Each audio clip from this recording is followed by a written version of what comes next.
तो फाइनली दोस्तों ये वीडियो मैं लेके आ चुका हूँ और ये वीडियो मैं नहीं बनाने वाला था क्योंकि पैटर्न चेंज हो गया था, एडिक्यूटी आ गई थी और इतना टाइम नहीं बचा था कि मैं एक ये 50 डे स्ट्रेटेजी या 2 महीने की स्ट्रेटेजी 20 दिन की स्ट्रेटेजी लाऊं। पर क्योंकि सीजीएल का एग्जाम आगे शिफ्ट हो चुका है और मोस्ट प्रोबेबली एग्जाम आगे शिफ्ट होने वाले हैं सारे सीएचएसएल हो चाहे एमटीएस, तो मुझे लगता है कि हमारे पास इतना टाइम है कि मैं ये स्ट्रेटेजी वीडियो आप लोगों को बता सकूं और आप इसके अकॉर्डिंग तैयारी कर सकें। तो मैं ये अज्यूम करके चल रहा हूँ कि जो एसएससी एमटीएस का एग्जाम सितंबर की 20 तारीख के आसपास स्टार्ट होने वाला था वो एटलीस्ट 1 महीना पोस्टपोन हो गया है और अक्टूबर के मिड से स्टार्ट होने वाला है। तो हमारे पास ऑलमोस्ट पूरा सितंबर है और 10 दिन अगस्त के अराउंड और 10 दिन अक्टूबर के में मिल जाएंगे। तो इसके बेसिस पे मैं एक 50 डे स्ट्रेटेजी आप सभी लोगों के सामने आया हूँ। पहले ही मैं आप लोगों को ये क्लियर कर देना चाहता हूँ कि अगर आप बिल्कुल भी तैयारी नहीं करी है तो भी ये वीडियो आपके लिए हेल्पफुल साबित होगी और अगर आप तैयारी कर रहे हैं तो भी ये वीडियो आपके लिए हेल्पफुल बहुत ज्यादा साबित होने वाली है। पर एक चीज ये भी मैं क्लियर कर देना चाहता हूँ कि ये वीडियो मैं आपको बता जरूर रहा हूँ, स्ट्रेटेजी जरूर बता रहा हूँ, पर 50 दिन में एसएससी एमटीएस का सिलेबस स्क्रैच से खत्म करना बहुत ही ज्यादा मुश्किल है। तो इस वीडियो में मैं आपको ये बताने वाला हूँ कि आपको क्या पढ़ना है, कैसे पढ़ना है। पर अगर आप ये चाहते हैं कि आपको सब्जेक्ट वाइज इंपॉर्टेंट टॉपिक्स भी बताऊं मैं, तो आप मुझे कमेंट सेक्शन में जरूर बताइएगा, जिससे मैं एक शॉर्ट वीडियो डालूंगा जिसके अंदर मैं हर सब्जेक्ट के इंपॉर्टेंट आपको टॉपिक्स बता दूंगा, आप उसके अकॉर्डिंग तैयारी कर पाएंगे। बिना किसी देरी के इस वीडियो को स्टार्ट करते हैं। मेरा नाम कार्तिक है और welcome to my channel Asmakam Rudram. SSC MTS 2024 के थ्रू मेरा सिलेक्शन सीजीएसटी हवलदार की पोस्ट पे हुए मुंबई जोन में। चलिए वीडियो को शुरू करते हैं। तो सबसे पहले आप लोगों को आपकी स्क्रीन के ऊपर दिख रहा होगा 50 days strategy for SSC MTS. सबसे पहले सिलेबस का ब्रेकडाउन कर लेते हैं।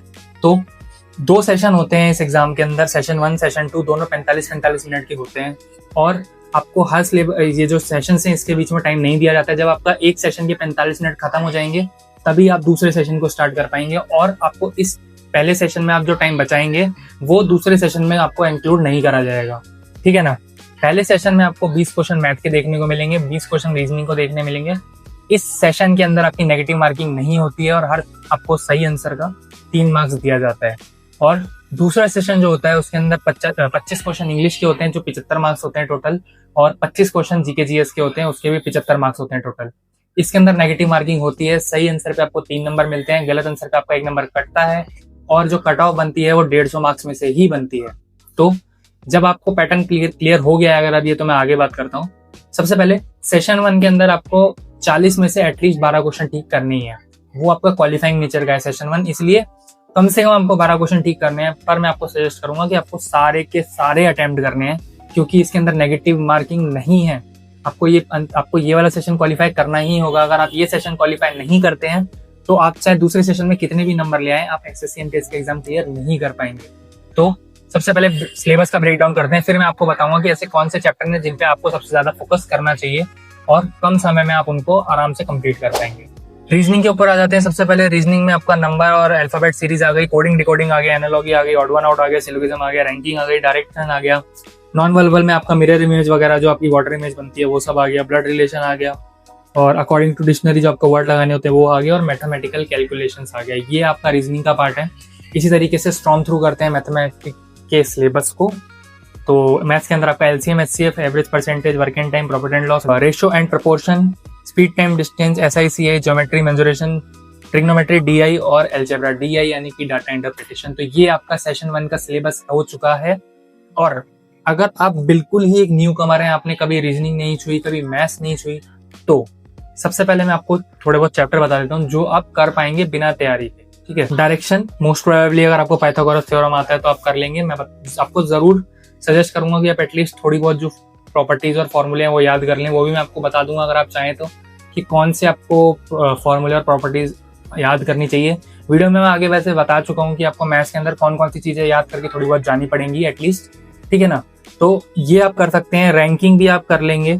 उसके अलावा नॉन वर्बल का आप क्वेश्चन आराम से कर सकते हैं, ब्लड रिलेशन भी आप थोड़ा दिमाग लगा के कर सकते हैं अगर आप चाहें तो उसकी भी मैं ट्रिक बता सकता हूँ। After that according to dictionary आप वर्ड को लगा सकते हैं। मेरे हिसाब से इतने कैपेबल आप सभी लोग होंगे।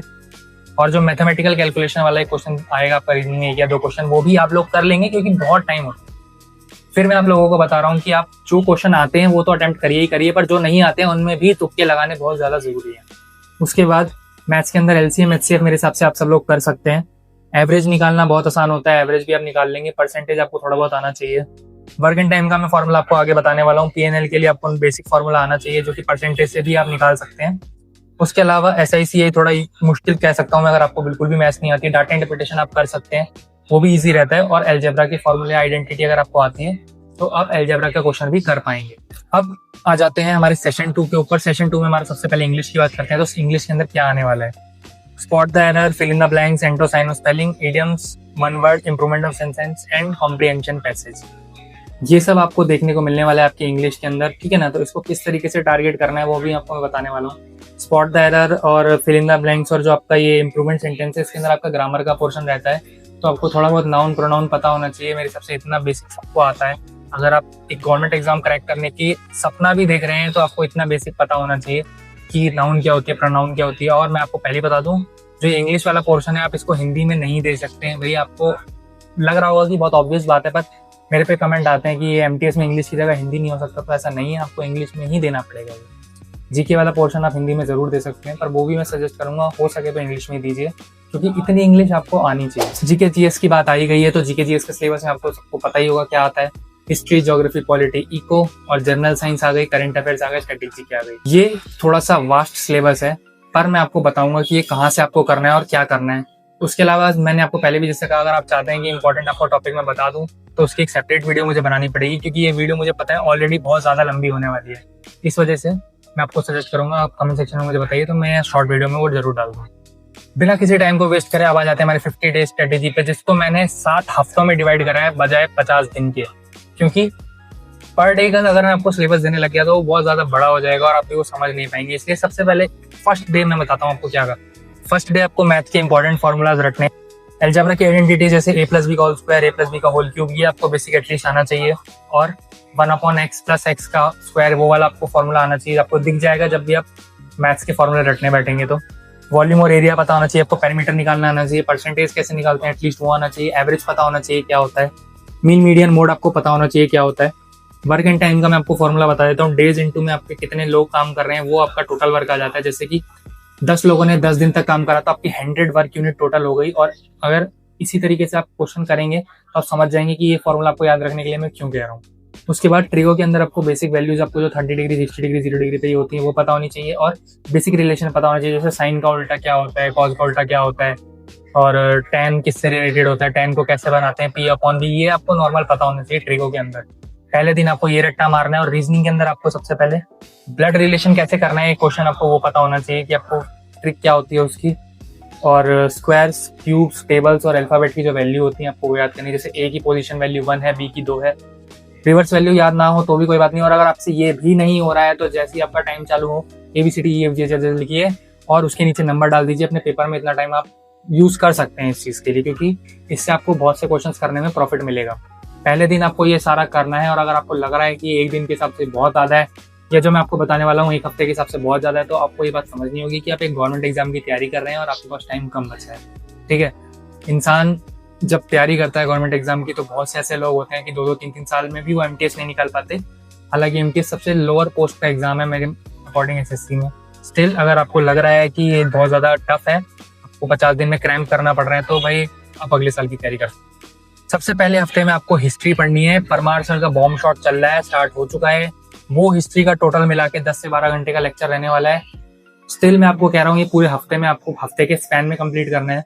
साथ ही साथ आपको रिवीजन भी करनी है। आप जितने दिन जो पढ़ें उसको रिवाइज करिए। अब आपके ऊपर है कि आप उस वीडियो को कितने घंटे की वीडियो को किस दिन डिवाइड करते हैं, वो मेरा काम नहीं है। पूरे हफ्ते का मैं आपको काम बता रहा हूँ क्या करना है। उसके बाद आपको इंग्लिश में इडियम करने हैं। रानी मैम की 1 शॉट है, वो भी 8.5 घंटे की लगभग है, आपको वहां से वो कंप्लीट करना है। आफ्टर दैट उसी दिन आपको ग्रामर में टेंसेस भी पढ़ने हैं, मतलब उसी वीक के अंदर टेंसेस का भी आपको बेसिक पता होना चाहिए, स्ट्रक्चर। क्योंकि इंग्लिश जीके जीएस में नेगेटिव मार्किंग होती है और उस पोर्शन में आप बिल्कुल भी रिस्क नहीं ले सकते। जीके जीएस का भरोसा नहीं है, पर इंग्लिश का भरोसा आपको करना पड़ेगा। आपको इंग्लिश में अपनी ग्रामर स्ट्रॉन्ग करनी ही पड़ेगी। सेकेंड वीक के ऊपर आ जाते हैं। सेकेंड वीक के अंदर आपको पॉलिटी करनी है, बॉम्ब शॉट से परमार सर की जो अभी चल रही है, जैसा मैंने आपको बताया, क्योंकि मेरे हिसाब से अभी सबसे ज्यादा रेलेवेंट वही है। उसके अलावा 6.5 घंटे की वो वीडियो है। उसके बाद रानी मैम का 1 वर्ड जो आपका एक मैराथन क्लास है वो करनी है, वो पूरी 9 घंटे की है। हो सकता है आपको लग रहा हो कि 1-2 1 वर्ड, पर जनरली बता रहा हूँ वही 2-3 नंबर आपके पूरा फ्यूचर डिटरमाइन कर सकते हैं। आफ्टर दैट आपको एक वीडियो करनी है रानी मैम की टॉप 100 फिक्स्ड प्रीपोजिशन, वो अभी नई डाली है उन्होंने, आप वो चेकआउट करिएगा जरूर। जब 2 हफ्ते कंप्लीट हो चुके होंगे तो तीसरे हफ्ते में हम स्टार्ट करने वाले हैं ज्योग्राफी का बॉम्ब शॉट, जो कि ऑलमोस्ट 7.5 घंटे का है। इंग्लिश में रानी मैम की फ्रेजल वर्क की वीडियो जो टॉप 100 वाली है वो ऑलमोस्ट 2.5 घंटे की वो है। और इकोनॉमिक्स का बॉम्ब शॉट जो कि 4 घंटे का है। अभी आपको लग रहा होगा कि मैंने आपको पैटर्न के हिसाब से तो बताया नहीं भाई, एडीक्यूटी का क्या वो ये वो, सब्र रखिए, वो भी मैं आपको बताने वाला हूँ कि एक्चुअल में क्या सीन है। क्योंकि मैं सिलेक्शन पोस्ट का एग्जाम देके आया था जिसकी वीडियो मैं ऑलरेडी बना चुका हूँ, तो मैं आपको बताऊंगा जरूर कि उस तरीके से आपको क्या तैयारी करनी है। उसके बाद वीक 4 में आपको बायोलॉजी, फिजिक्स और केमिस्ट्री तीनों कंप्लीट करने हैं। टोटल आपको मिला के लगभग परमार सर के चैनल से जो वन शॉट पुराना वाला है वो देखना है। अराउंड 10 से 11 घंटे बैठेगा, पूरे हफ्ते आपको सिर्फ ये करना है। और इसी के साथ साथ जो आपने प्रीवियस पढ़ा है उसका रिवाइज करना है। और इंपॉर्टेंट क्वेश्चन आप यूट्यूब पे किसी भी टीचर से लगा सकते हैं, आपको सर्च करना है SSC इंपॉर्टेंट क्वेश्चन हिस्ट्री के, ज्योग्राफी के। आप वो वीडियो देखिए, आपका टाइम बचता है तो, जो कि आपको बचाना पड़ेगा ऑब्वियसली, आप पे इतना टाइम है नहीं क्योंकि, तो वो क्वेश्चन आप करिएगा। आप वो क्वेश्चन करेंगे तो आपको थोड़ा माइंड में रिवाइज रहेगा। हो सकता है आपको लगे कि वो पुराना पैटर्न था ये वो, पर जो आपका सिलेबस है वो सेम है। क्वेश्चन पूछने का तरीका बदल जाएगा पर जो फैक्ट है वो नहीं बदलेंगे। वीक 5 से हम अपनी स्टैटिक जीके पे स्टार्ट कर देंगे। आपको म्यूजिकल इंस्ट्रूमेंट पढ़ने हैं, क्लासिकल डांस पढ़ने हैं और फेस्टिवल्स पढ़ने हैं। एक हफ्ते में आपको ये लग रहा होगा कि ये 3 चीजें बहुत आराम से हो जाएंगी, पर इन चीजों को सिर्फ स्किम नहीं करना है। ये चीजें आपके टिप्स पर रटी होनी चाहिए। कौन सा फेस्टिवल कहाँ का है, कौन सा म्यूजिक कहाँ का है, ये आपको पता होना चाहिए। और म्यूजिकल इंस्ट्रूमेंटल और उनके वादक से क्वेश्चन जरूर आता है तो आपको वो भी जरूर करना ही करना है। वीक 6 में हम करेंगे फोक डांसेस, सेंसस की। आपको लग रहा होगा थोड़ा कम है।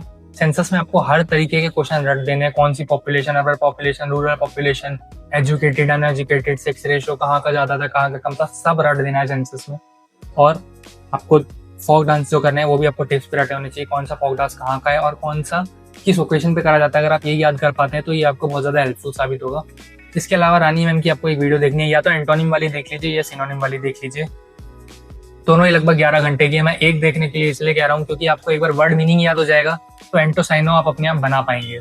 आखिरी वीक के ऊपर आ जाते हैं। इस वीक में आपको सबसे ज्यादा मेहनत करनी है क्योंकि इस वीक में हम सबसे पहले करने वाले हैं बुक्स एंड ऑथर। जी हाँ दोस्तों, मैं ये आपको स्किप करने को कहता पर बुक्स एंड ऑथर आपको करना पड़ेगा क्योंकि मैं करंट अफेयर आपको करने के लिए मना कर रहा हूँ। करंट अफेयर पूरी तरीके से मैं मना नहीं करूंगा, पर आपको करंट अफेयर पे हाथ नहीं लगाना है आखिरी हफ्ते तक। आखिरी हफ्ते में आपको सिर्फ उन लोगों के नाम रट देने हैं जो नए नियुक्त हुए हैं। जैसे किसी भी चीफ, कहीं का भी चीफ, कोई CGI वगैरह, कोई मिनिस्टर है वो अभी लेटेस्ट 2024-23 में नियुक्त हुए हैं। 25 का ना पढ़े तो चलेगा, थोड़ा बहुत नजर मार लीजिएगा। आपको ये पता होना चाहिए कौन सा फेमस पर्सनल कहाँ नियुक्त हुआ है, ठीक है ना। इसके अलावा स्पोर्ट्स का आपको बेसिक पढ़ना पड़ेगा। इंडिया वगैरह के जो क्रिकेट का मेरे हिसाब से 90% लोगों को नॉलेज होगी, फिर भी थोड़ा बहुत स्पोर्ट्स के बारे में आपको अलग से एक वीडियो देखनी पड़ेगी। उसके लिए भी आप सर्च कर सकते हैं, आपको अलग अलग टीचर्स की वीडियो मिल जाएगी। आपको जो सबसे ज्यादा आपके टाइम के सबसे अकॉर्डिंग लगे आप वो वीडियो जरूर देखिएगा। और आखिरी हफ्ते में आपको सब कुछ रिवाइज करने पे फोकस करना है। मैंने आपने ध्यान दिया होगा, आपको एक भी मॉक लगाने को नहीं कहा। उसका रीजन यही है कि अगर आपके पास 45 मिनट सिर्फ इंग्लिश और जीके जीएस करने के लिए है तो मेरे हिसाब से आपको इतनी ज्यादा स्पीड की जरूरत नहीं है, आपको नॉलेज की ज्यादा जरूरत है। इसलिए आप प्रीवियस ईयर क्वेश्चंस यूट्यूब से लगाइए, आप वो समझने की कोशिश कीजिए। अगर आपके पास सिर्फ 50 दिन बचे हैं तो अगर आप पहले से तैयारी कर रहे हैं तो आप मॉक लगाना चालू कर सकते हैं। इसके अलावा मैं आपको एडीक्यूटी पैटर्न से रिलेटेड 2-4 बातें बता देता हूँ। जो सिलेबस है वो ऑलमोस्ट सेम है, क्वेश्चन का लेवल भी मेरे हिसाब से अच्छा आने वाला है। हो सकता है कि बहुत ही ज्यादा इजी आ जाए, ऐसे में आपको सिलेबस वास्टली कवर करना है। और ये 50 दिन की स्ट्रेटेजी उसी के लिए कि आप डीप में ना जाओ, वास्ट सिलेबस को कवर कर पाओ, ठीक है। और आपको सिलेबस को फैक्ट वाइज तो याद करना ही है, पर आपको कॉन्सेप्ट को भी समझना है। क्योंकि अगर असर्शन और रीजनिंग वाले क्वेश्चन आते हैं तो हो सकता है कि आपको उसमें फैक्ट अगर याद हो तो प्रॉब्लम हो, पर अगर आपको एक्चुअल उसका कंसेप्ट पता है, उसके पीछे की रीजनिंग पता है, तो आप आराम से उस क्वेश्चन को टैकल कर पाएंगे। इसके अलावा आपको छोटी सी जनरल टिप्स मैं आपको देना चाहूंगा। जब आप ये 50 दिन का स्प्रिंट लगाने वाले हैं तो सबसे पहले आपको अपनी हेल्थ का बहुत ज्यादा ध्यान रखना है। सुबह थोड़ा जल्दी उठने की कोशिश कीजिए, पानी वगैरह पीजिए, एनर्जी वाला फूड खाइए, हैवी मील्स को अवॉइड कीजिए और बर्नआउट से बचिए। अगर आप बर्नआउट हो गए और आपका उसके चक्कर में 1 से 2 दिन बीच का खराब हो गया तो आपको एक प्रोक्रास्टिनेशन के आप लूप में फंस जाएंगे। आपका एक हफ्ता खराब होगा, वो आपका दूसरा हफ्ता खराब करेगा। इसीलिए हेल्थ का ध्यान रखिए, अपने टाइम को अकॉर्डिंगली डिवाइड करिए। अगर आप पढ़ सकते हैं पूरे दिन तो अलग अलग सेशंस में पढ़िए, बीच में रेस्ट लीजिए। और अगर आपको कोई और हेल्प की जरूरत है तो आप मेरे चैनल पे मुझे कमेंट कर सकते हैं, मेरे को या टेलीग्राम पे मैसेज कर सकते हैं। और हाँ, ये फोटोज मैं आपको टेलीग्राम पे डाल दूंगा। इस छोटी सी वीडियो में अपनी सारी नॉलेज पोर करने की कोशिश करिए। 10 से 15 मिनट की वीडियो आपको बहुत ज्यादा हेल्पफुल साबित होने वाली है। अगर आपको वीडियो जरा भी पसंद आई तो आप प्लीज इस वीडियो को लाइक कीजिए, चैनल को सब्सक्राइब कीजिए और कमेंट सेक्शन में आप अपने डाउट पूछ सकते हैं और अपनी सजेशंस भी दे सकते हैं। आपको आगे क्या वीडियो देखनी है, किस टॉपिक पे देखनी है। Thank you for watching.